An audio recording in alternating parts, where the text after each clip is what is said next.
Nah, jadi kan kita sudah punya ya ini struktur yang baru. Nah, ini struktur ini disebutlah simetidin. Jadi tahapan untuk pembuatan simetidin tadi ya cukup panjang, dan akhirnya didapatkan struktur yang seperti ini, dan dia merupakan suatu antagonis untuk antagonis dari si histamin. Jadi maksud tuh lawannya dari histamin kan, lawannya agonis kan antagonis. Nah, di sini jadi kita sudah memperoleh suatu obat yang bekerja dengan metode atau dengan cara bekerjanya tuh kebalikan dari si histamin atau bekerja sebagai antagonis histaminnya, yaitu simetidin. Jadi ini tahap akhirnya ya, maksudnya bukan tahap akhirnya. Ini adalah struktur akhirnya, struktur final dari simetidin ini diperolehlah seperti ini. Nah, ini hanya tambahan saja ya. Jadi dalam pengembangannya kan tadi ada perubahan ya, dari yang awalnya thiourea itu dirubah jadi cyanoguanidin. Nah, sebenarnya apa ya maksud tuh?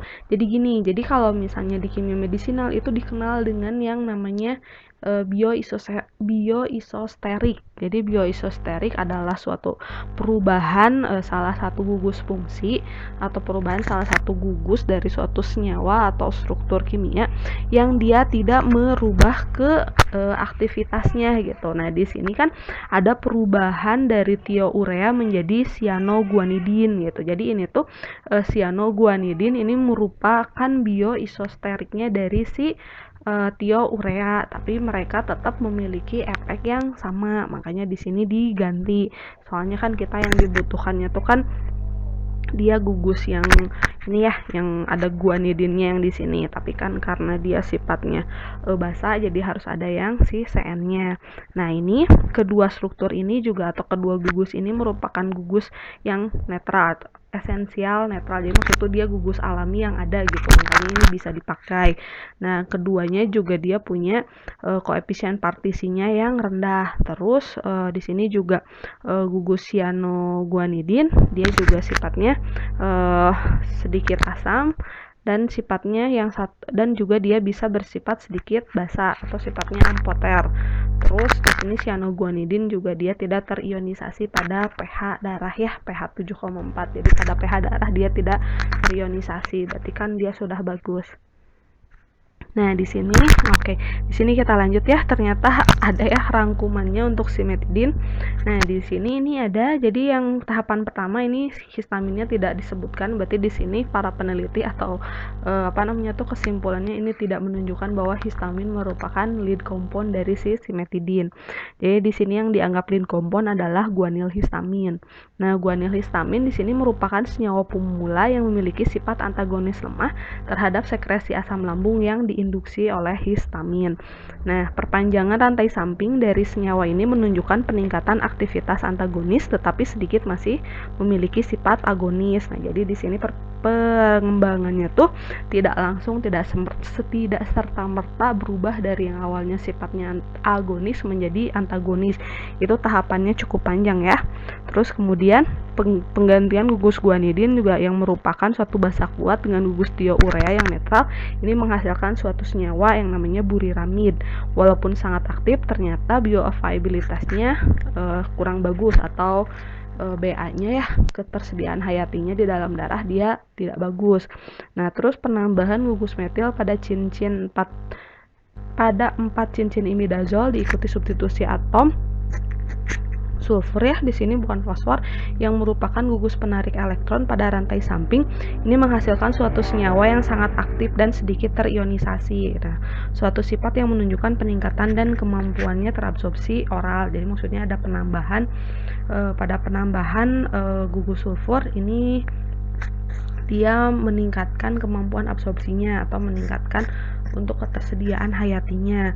Terus senyawa turunan yang diperoleh yaitu metiamid ini bagus ya, lebih bagus dari buriramid, dia 10 kali lebih ampuh. Namun ternyata metiamid ini dia punya efek samping yang tidak bisa ditolerir, yaitu dia bisa menyebabkan agranulositosis dan nefrotoksik. Jadi ininya sih gagal ginjal, dia lebih berbahaya karena dia bisa menyebabkan gagal ginjal.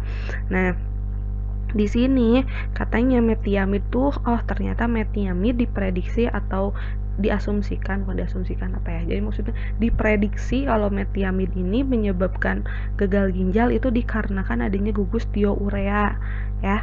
Nah, disitulah diganti gugus thiourea itu diganti dengan gugus yang isosterik. Jadi gugus yang isosterik tuh yang tadi ya udah disebut ya, kalau misalnya isosterik itu dia tuh sama gitu. Jadi maksud tuh pergantian satu gugus. Jadi pergantian satu gugus itu tidak akan mempengaruhi aktivitasnya, atau kalau di sini isosterik dia punya aktivitas yang sama yang memiliki nilai pKa-nya yang sama, yaitu cyanoguanidin, N-cyanoguanidin, yang akhirnya ini menuntun pada penemuan simetidin, yang akhirnya kita memperoleh suatu senyawa simetidin. Nah, kemudian dari simetidin juga itu dilanjutkan kembali ya, jadi dilakukan kembali pengembangan dengan HSA dengan hubungan struktur aktivitas ya, QSAR kalau yang kita kenal, itu dikembangkan lagi, dicari lagi obat yang lebih poten, dicari lagi.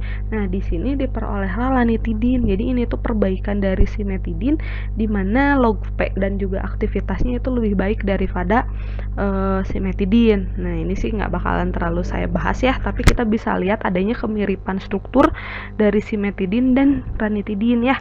Jadi kalau misalnya ini kan hampir sama ya, di sini ada kalau di sana ada imidazole ring, kalau di sini dia diganti. Nah, sebentar. Ini jadi nih jadi beda ya. Different heterocyclic ring. Jadi dia cincin sikliknya beda. Terus dia tetap juga masih punya di sini S. Terus di sini juga dia masih punya ya. Nah, di sini dia punya kalau yang tadi cyanoguanidin ini beda ya, ini pakainya NO2.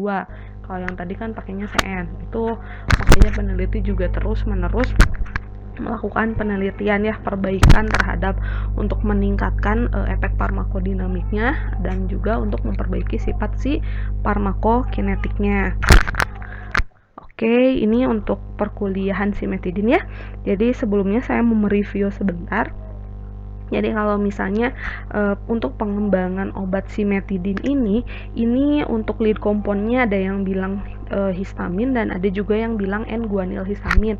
Itu dilihat dari pengertiannya sebagai lead compound. Kalau misalnya lead compound merupakan suatu senyawa yang berpotensi memiliki aktivitas. Nah, itu berarti yang dijadikan lead compoundnya adalah N-guanyl histamin. Nah, tapi di sini sebagai starting material awalnya karena tidak adanya lead compound, makanya yang digunakannya tuh histamin atau agonisnya.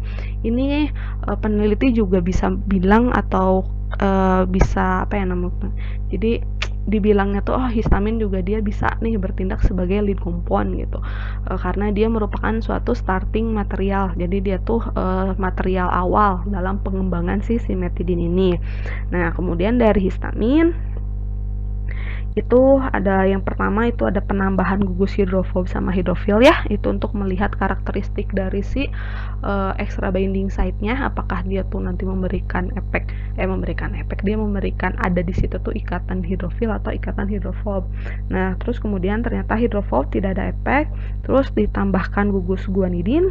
Setelah ditambahkan gugus guanidin, terbentuklah suatu senyawa baru yaitu N-guanyl histamin. N-guanyl histamin ini sudah menunjukkan efek parsial agonis ya, walaupun dia masih bekerja secara agonis, tapi efek agonisnya itu sudah menurun. Kemudian ditambahkan lagi atom C, diperpanjang si atom C-nya, terus dia nanti jadinya tuh buriramid ya, ada perpanjangan gugus C dan ada perubahan juga kan, nanti ada buriramid. Nah, dari buriramid ini juga sifat agonisnya sudah mulai hilang. Nah, tapi buriramid dia punya masalah di mana bioavailabilitasnya dia rendah. Terus kemudian ditambahkan gugus S ya selaku penarik elektron. Nah, jadilah tiaburimamid. Nah, ternyata tiaburimamid ini juga dia kurang bagus ya, diganti lagi, ditambah